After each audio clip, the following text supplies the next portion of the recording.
Hi, I am Ashley Kiley, and I am so excited to be presenting with my amazing colleagues at Poplar Tree Elementary School today on the topic of rethinking inclusion opportunities.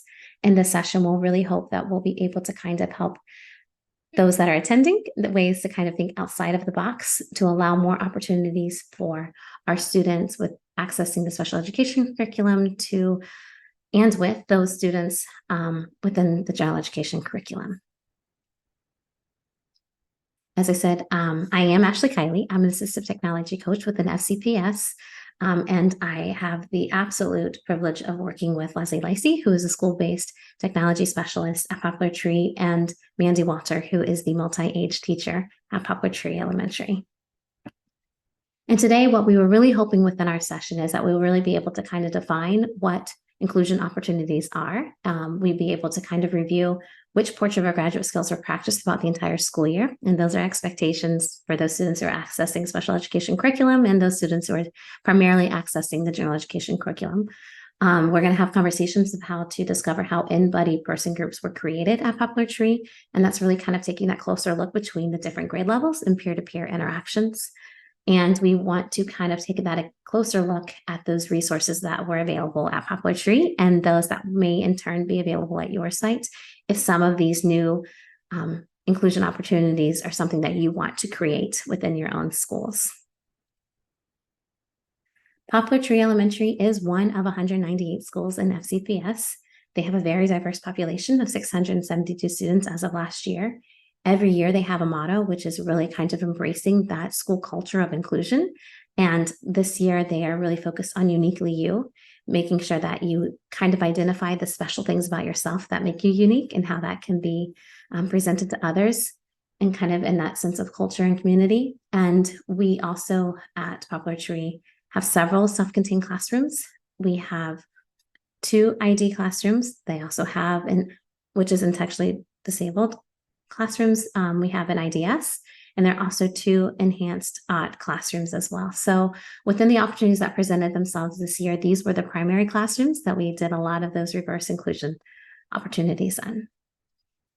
So going into reverse inclusion opportunities, it's really kind of thinking about the way that we can allow our students who are neurotypically developing and primarily accessing the general education curriculum, ways of which they can come into those self-contained classrooms to really kind of forge those friendships, practice those social skills, work on those academic and language opportunities for a lot of periods of time. You know, in the traditional model of inclusion, it's often thought about how our students may be able to access the general education curriculum through morning meeting, or maybe it's through specials, or maybe it's through a specific academic subject area. And really what we were kind of thinking within this past year is like, what are ways of which we can allow the reverse to happen and allow the students to stay within the classroom of which they feel comfortable, they have the resources available, and have our students accessing that general education curriculum, the time of which to come into the classroom to work on those same skills. And really, according to the IDA, students with disabilities should learn in that least restrictive environment, which we want to provide them that maximum of time that's appropriate to be with their non-disabled peers. And so it's a really special thing that happened at Poplar Tree Elementary School last year, and we are so excited to share those successes with you guys today. Hi everyone, I'm Leslie Lacey. I am the school-based technology specialist at Poplar Tree Elementary. My job is to support the staff, the students, and the families with how we use technology to enhance our learning and to make it a part of our instructional routines. I have the privilege of working alongside Ashley Kiley with our Poplar Tree Paw Tech Squad, which is a group of students who support the use of technology. I'll talk a little bit about them in a bit. And I love my job very much, and I'm very fortunate to be at Poplar Tree. Poplar Tree is a part of Fairfax County Public Schools, and in FCPS we have a big focus on Portrait of a Graduate. And all Portrait of a Graduate is really, it's these 5 attributes: communicator, collaborator, ethical global citizen, goal-directed and resilient individual, and critical and creative thinker. And those attributes are things that we believe in FCPS all of our students should have by the time they graduate from high school. And if they do, then they'll be successful in the real world, no matter where that real world takes them. Underneath each of those attributes, there are different skills, and so we as a school and different grade levels actually even have different skills they focus on that relate to those attributes.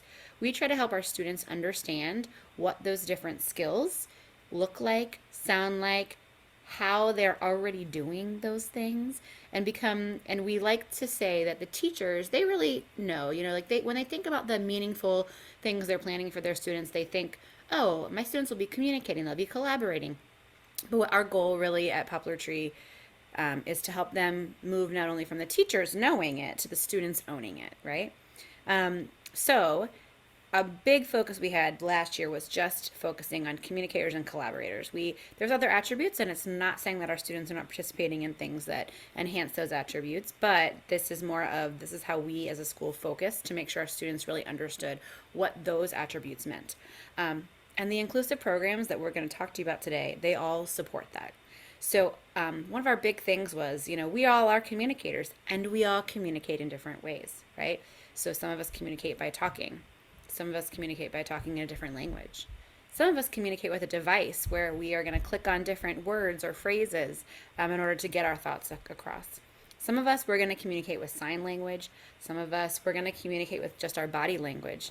And so helping all of our students, both those in the general education classrooms and those that might be in self-contained special education classrooms, everybody understand that we are all communicators, even if we communicate in different ways.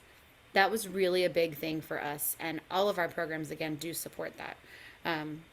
So last year, again, as we said, we focused on communicators and collaborators, and we really feel that our students gained a great understanding of what that really means to be a communicator and to be a collaborator. I like to tell this story because there was a day that I was actually wearing a shirt, and it had these icons that you see that have communicator and collaborator on the shirt. And I had little first grader come up to me and said, "Oh, Miss Lacey, I share my ideas with my team," and pointed to the collaborator icon. And so the fact that a first grader was able to recognize that's what this symbol means, and that's what I know I can do, really helped us as a school feel like, wow, it's really working. They're recognizing all the things that they're doing to support that portrait of a graduate. So next year, we've decided that we're going to focus on being ethical and global citizens. That really means that we're helping our community, that we are understanding how someone else might be thinking or feeling, and we're treating others, no matter what, with respect and kindness. And really the message we want to send is that we are all members of the same community, no matter what we look like, where we come from, how we learn, how we move, how we communicate. We're all the same community, and we want to support each other. So there's going to be 3 inclusive programs at Poplar Tree that we're going to talk about. The first one is Creating Possibilities. The next one is Inclusive Book Clubs. And then lastly, we'll talk about PE Pals. They might come in a different order because I'm going to talk about PE Pals before Inclusive Book Clubs. But so those are 3 programs we're going to talk about. So the first one, Creating Possibilities, I mentioned earlier that I support the Paw Tech Squad at Poplar Tree. So Paw Tech Squad are students in grades 4 through 6. They can apply to be a part of the Tech Squad. We ask that the students who would like to be on the Tech Squad are students who are interested in helping others. And they don't have to have the best technology knowledge necessarily. We're going to help them. We're going to give them that. But we ask that they want to help other students learn how best to use the technology that we have. So Miss Kylie, who is our assistive technology coach, she and I started to talk about the Tech Squad and what the Tech Squad, how the Tech Squad could really support this inclusion between our students in our general education population and our students in our self-contained classes. And so what we did is we decided that we need to help our students on the Tech Squad recognize the different ways that students in these classes might communicate, and to go into those classrooms and start to interact with them and start to become connected with them. The Creating Possibilities name, by the way, if you notice, the A and the T are capitalized. Part of that is because of the words assistive technology. There was a student that came up with that, and we loved it and went with it. And so that highlights that the assistive technology things are those things that really help support those students in their learning. So, if you can see here in the picture here, these are two examples of our students going into these classrooms. The top one is actually some fifth graders, and we planned activities for the students that would use some what we like to call light tech.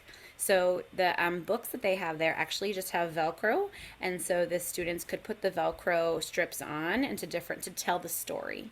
And so the our general education students were telling the stories, and they were letting the special needs students actually use the Velcro and help them. And I love that little high five they're giving there. It's just seeing their smiles on their faces, they're connecting with each other is really great. If you look at the next picture, it actually has our students holding a switch click. And so our general education students, we learned what a switch click does and how some of our students, that is the best way they can interact with their technology is just by hitting that switch. They had never heard of that before. They had no idea. And so, but then those general ed students bringing that switch click into that classroom and giving those students a chance to do that and interact. In this case, the students were actually listening to a Tar Heel gameplay, which is a video, a YouTube video. We picked fun songs, fun videos that we knew our students would love, and they put them into Tar Heel gameplay, which then you can choose. I want to stop every 15 seconds, every 20 seconds, and they'll put a word on it. So the word might be go or play or more. And so then we ask the students to tell us, do you want to keep going? Do you want to play more? And then the general education students would give them their switch click, and they would then click if they wanted to go and play more. So again, this is a way for our students to learn how each other communicates and to actually communicate even if it's in differing ways. The purpose of the Tech Squad, of the Creating Possibilities team, really is just to create a culture of inclusivity, accountability across all the grade levels, and we really feel strongly that's what it has done. Again, there's more high fives. It's more the kids connecting with each other, and to see the smiles on all of their faces. And I'm speaking of the general education students and the students in our special needs classes. It truly is a joy, and it makes it all worth it, and it makes it make sense, like why our students really need to know each other and to learn from each other and to see how each other learns, which is really phenomenal. So we met throughout the year. We planned different activities. Again, I talked about the light tech and the high tech, and then we had play dates. So again, more photos of just our kids going in. Each quarter we had different activities that we would do. So sometimes it was going in and using the Tar Heel gameplay videos. You'll notice the picture, Miss Bowen's class, they actually went into the class and talked to the students and learned that the students actually loved the movie Encanto. So they the general education Paw Tech Squad students created an interactive presentation about Encanto. So our students got to choose, they got to go up to the smart board or use the switch click to choose the different things that might happen in a scenario, and it might bring up Isabella or Maribel from the Encanto movie, and we played little clips or sound clips, so it really engaged them because we learned they love Encanto.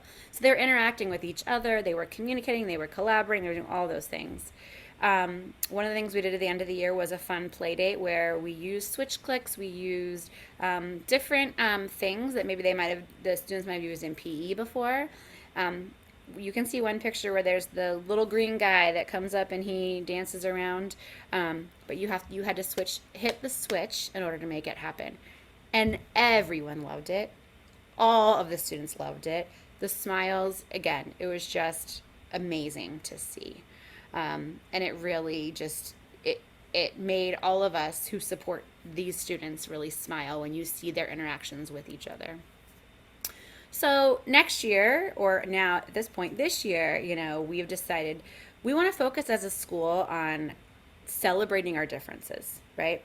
In any classroom, in any school, in any group, there's going to be all kinds of differences, different ways we learn, different ways we process, different ways we like to interact, different things we like to play. And we all are unique, right? And we want to celebrate those unique abilities. They're each person's uniqueness that makes them them. So we decided this year that our theme was going to be Uniquely You. And it really ties into what we have done and what we did with the Creating Possibilities team last year. And we're really excited to introduce this theme to our students and for our students to learn more about that and for the students actually to even recognize themselves, what makes me unique? What is it that makes me different than others, and that makes me truly special. Um, so again, here you're just seeing some pictures of our students interacting with each other in ways that enhance everyone's understanding, learning, fun, right? Just even the picture of the students with the balloon in the air. It's simple. We played keepy uppy, but they loved it. They were having fun. That's definitely a light tech way of interacting, but it helps them get to know each other and then to see those unique qualities that truly make people who they are.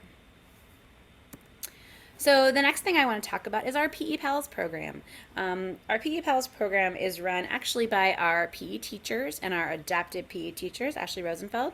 And so what this does is they picked one grade level, and it worked out basically so that there's scheduling involved in this, so it has to match up with the schedules of our special needs students and when their specials are, along with when the general ed students actually have their recess time. So they threw it out there to fifth grade last year because their schedules matched up, and said, who would like to be a part of this PE Pals program? You would get to come during the year, and you would get to support our students during PE doing different physical education activities. You would miss recess, but you would get an opportunity to interact with them. They had so many kids sign up. Kids would be okay missing recess because this is a fun way to spend their time, that they get to come and interact with our students. So you can see different activities that they're doing, whether it just be walking, whether it be stretching, whether it be playing with a hula hoop and a ball. But either way, it's giving those our general education students the opportunity to support our students in our special needs classes, to engage with them, to communicate with them, to collaborate with them. So again, we are working hard to create this one community at Poplar Tree where everybody feels special, feels like they belong, and it's really cool. The program is going to continue this year as well, and it's truly remarkable just to see these things happen.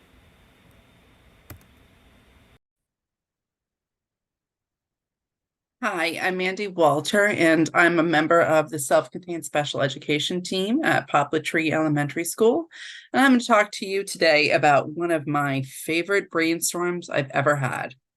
And that is Inclusive Book Club, where I had students using a variety of tools, online screen readers, audiobooks, and then their fourth grade counterparts in general education come together to talk about books and have a book club.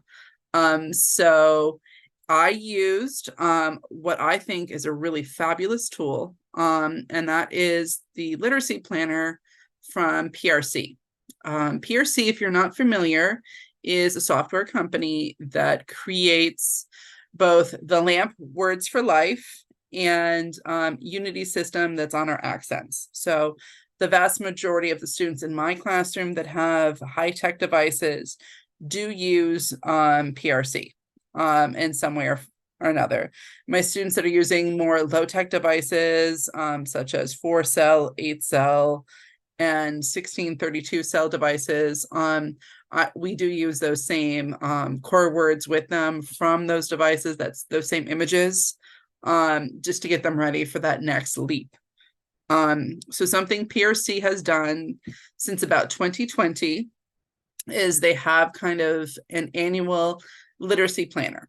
So they're usually short books like Nuts to You, Don't Let the Pigeon Drive the Bus, and there's one a month with various core words that they've connected to the book with an overarching theme for the year. For example, in the 2020 year, 2022 was all about animals. So that's where you had some pigeon books, some books about squirrels and other animals. It was kind of fun. In 2023, this year, it was about food. So we had a lot of things like If You Give a Pig a Pancake is one of the books from this year. I want to say that was May. And then in March, it was Green Eggs and Ham. And they connect it to different core words that come up, like eat, more, stop, don't, help, whatever is relevant. But the year that is going to be really helpful to those of us that want to do a book club was 2021. That's where instead of using those traditional short picture books, they decided to use chapter books. And like I said, if you Google the 2021 PRC Literacy Planner, it's different chapter books. And I kept looking at that thinking, oh, I don't know. I like the idea. I don't know. And so I downloaded it on one of the teacher work days that we had in November, where the students aren't in the building because we have people coming in to vote. So I downloaded it and I was looking through it, and I saw that the first chapter book that they talk about and had all of the planning, how to get kids engaged with this, what's some of the background knowledge they need to have, what are the core words involved, who are the characters, was Anne of Green Gables. And that just hit me like a truck, because I was a reluctant reader up until 5th grade when a teacher put a copy of Anne of Green Gables in my hand. And here I was, kind of, the different kid in my 5th grade. And all of a sudden I'm given a book about a different girl who talks a lot like me, and kind of has her own imaginary world that she likes to live in, like me. And suddenly I thought, I had such a visceral connection to a character in a book, to the point that it's how I made friends with both of my sisters-in-law. That was the book that connected all 3 of us together. Like, oh, we all love Anne of Green Gables. My husband likes to read aloud to our 6-year-old with autism. And when he was reading aloud Anne of Green Gables to our son, and she's at that going along, if you're familiar with the book, with Matthew down the White Way of Delight, and Anna's talking a mile a minute, my son looks up at his father and goes, "Mommy." So that true and very valid connection with a book is something that on my drive home, after looking through that, I thought, why can't my students have that connection to a character in a book like so many of us have had?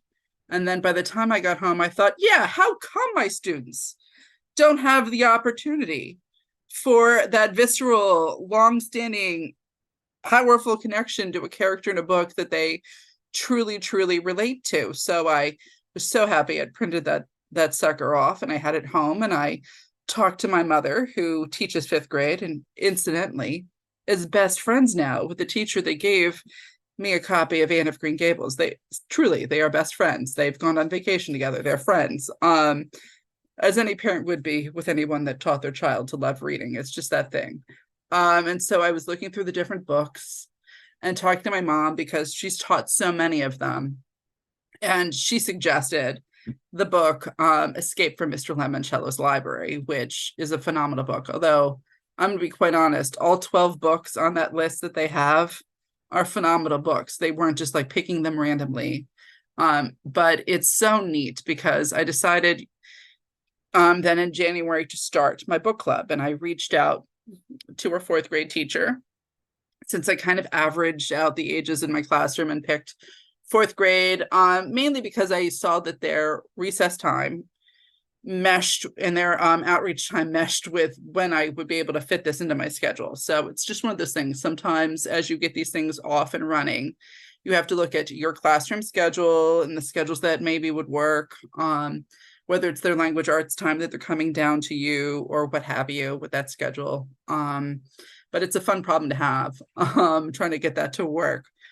So I decided, as I said, on Escape from Mr. Lemoncello's Library. And you see some of the tools I've created for my students. Like, here are their communication devices. And then we had some phrases were from that planner, getting them to talk about how the characters needed help doing things. And that they were trying to find answers to questions and win the game. So as I said, there are 12 books in that literacy planner.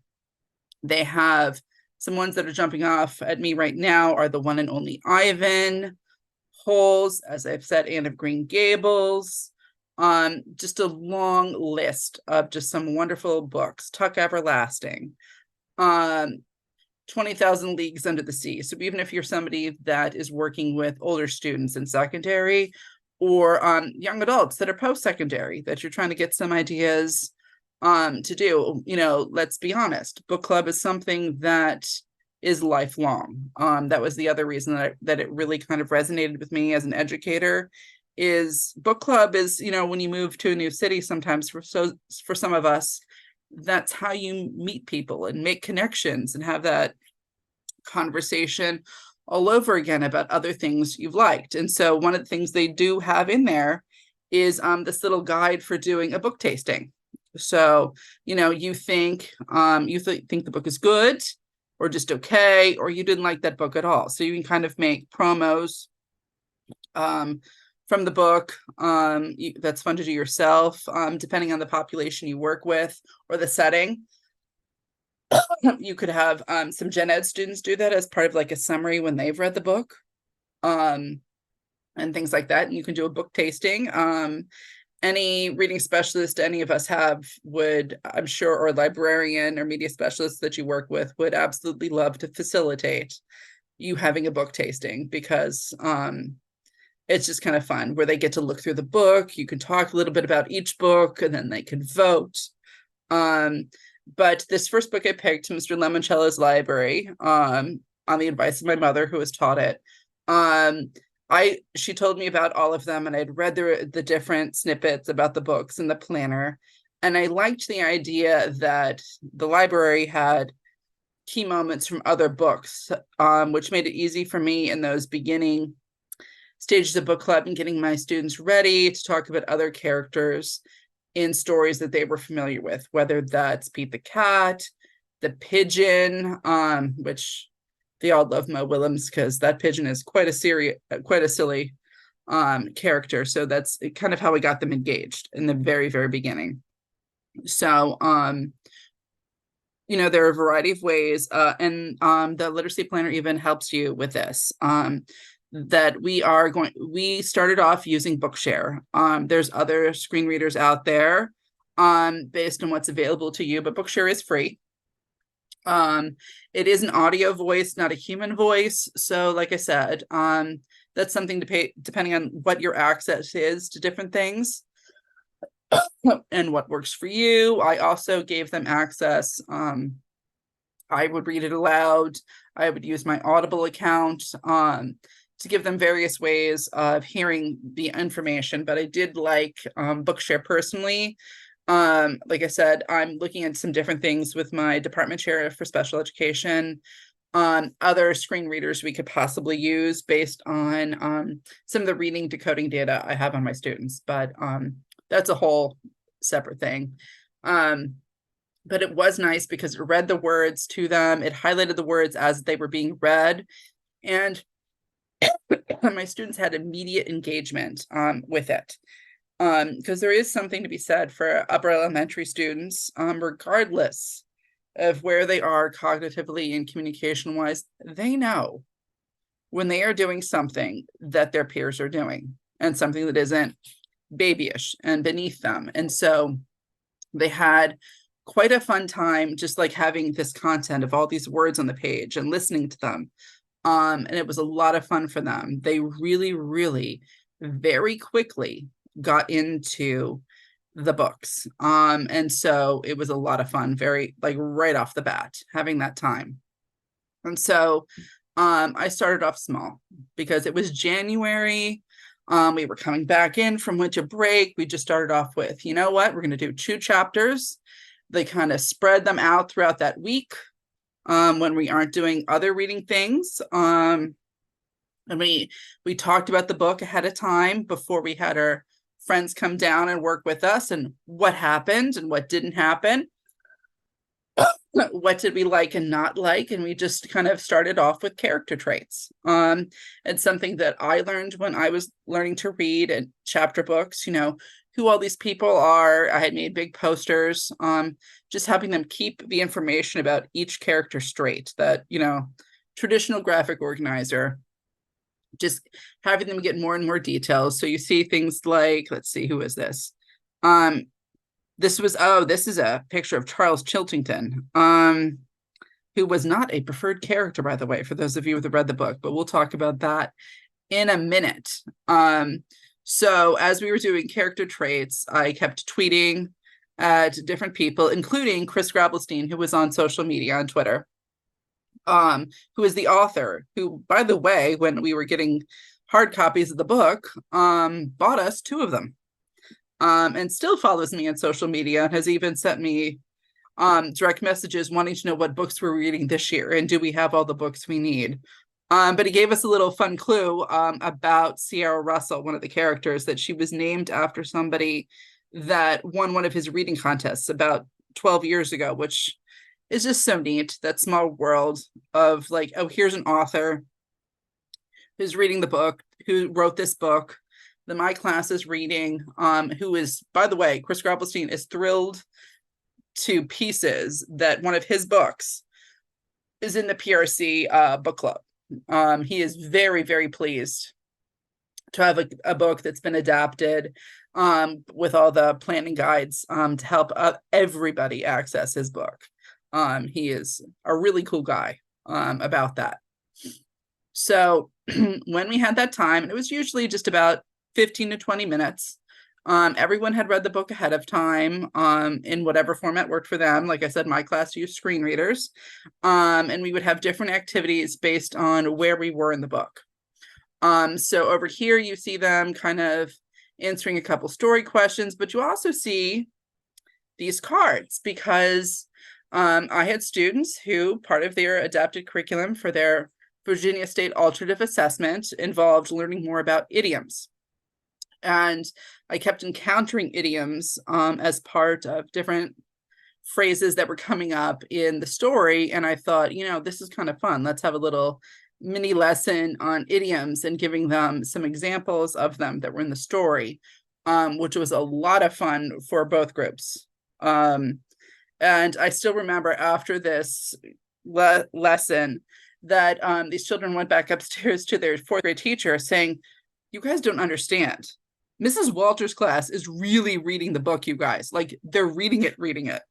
And just like, they were so excited that this book that they loved, that they're reading again, my class loved. It was just, like I said, that visceral reaction sometimes we have with characters in a book and how important they are to us, that still stick with us. We all, have that moment in a book that just kind of grabs us, which is so fun.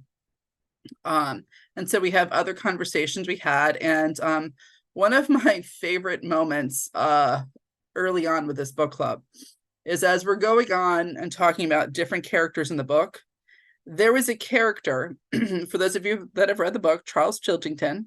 Please keep in mind he's fictional, and I'm not saying ill about a real live human being, that 2 of my students could not stand at all. And one of my students thought was hilarious because the other 2 didn't like him, and he found the antics of this character funny. 2 of my other students did not, and it would be this thing anytime Charles was kind of was the narrator of a passage and it was from his perspective.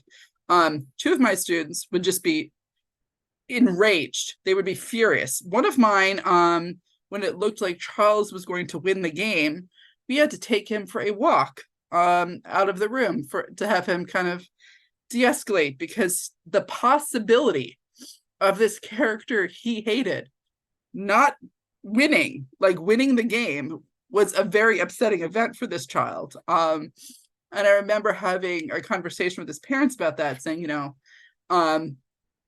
was at his annual IEP. And this summer I got an email from his family because, about hearing about this book that their son had access to and read and listened to and read. When they were going on family vacation, they got the audiobook and had the same experience when they were listening to the audiobook, that they had to pull over and skip chapters on their phone in the book to get to a non-Charles chapter for the sake of the drive, which, like I said, we've all had those characters in books that we really relate to and like. And then there's that kid where you're like, oh, you again, we're talking about you. Like Draco Malfoy, or some of those other characters, or in Anne of Green Gables, Josie Pye, that we just know. But it's a great way to get kids to talk about, because sometimes our students really like talking about what they don't like or don't want to do. And that's powerful too. So that planner is a fantastic tool. I cannot encourage you more to use it. And even if in those 12 books that they list, there isn't one that you particularly connect to, they do have blank pages for you to kind of see how they've done it with other books, and give you ideas of how to kind of map it out yourself. This year I am doing it, well, I'm doing it grade specific. So I have third grade through sixth grade in my classroom. And so we're reading right now, we're getting ready to read in September, Benicula in third grade. My fourth graders will be reading Matilda. Fifth grade, because I wanted to kind of hit that fantasy unit that's part of the program of studies that our Gen Ed fifth graders do. I picked the first two Percy Jackson books. So we're going to read book one this fall, gearing into then book two in the second quarter. I did not realize at the time that I had kind of made that decision, that there'd be a new Disney series. So they're going to have some fun, I think, over winter break when that starts in December. And then one of the books that's actually on that book list in the literacy planner is Holes, which is something that is part of the book club list that's part of the program of studies for sixth grade. So that's going to be kind of fun. I have a feeling I will be, a phrase we like to use in education is voluntold, that I might actually be leading that book club discussion with sixth grade, which I'm sure they will be quite pleased to have somebody take one of the book clubs off their hands. And because our fifth and sixth graders in our building do have book clubs. And so you might be asking, hey, books are not free. And I've hinted at it. There was a variety of ways that I got books. We did use some of our Escher funds for those books. Just as that dies down, I did do an Amazon wish list. As I said, when I posted the Amazon wish list, the author, Chris Grabelstein, did buy two of our books. And then I did do a donor's choose, and for a lot of them. And I kind of timed it because there's a couple times a year where if you're familiar with Donors Choose, there'll be matching grants. And so it was one of those 50-50 things for anybody that was doing stuff with literacy in books. And I was not ashamed at all to continually tweet at our First Lady, Dr. Biden, and then Oprah.